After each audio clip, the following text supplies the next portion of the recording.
Drug den sa Baguio City nabisto sa search warrant operation. Tutukan sa report. Nabisto ang drug den sa isang kainan sa slaughterhouse compound sa Barangay Santo Niño, Baguio City matapos magpatupad ng search warrant operation ang mga otoridad sa lugar noong Biyernes. 12 katao ang naaresto, kabilang narito ang 3 target sa operasyon. 10 pakete na naglalaman ng inihinalang shabu ang nakumpiska ng otoridad.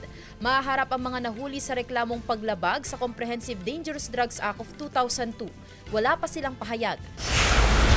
Natimbog ang 21 anyos na lalaki sa buy-bust operation ng otoridad sa La Trinidad, Benguet.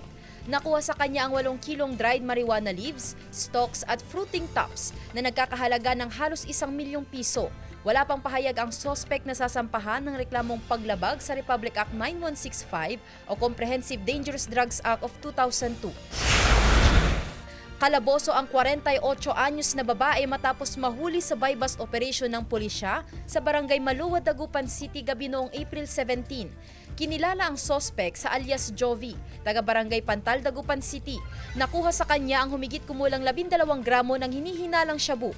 Sinampahan na siya ng kaso. Sinusubukan ng GMA Regional TV na kuhanan siya ng pahayag. Sandy Salvacio, One North, Central Luzon.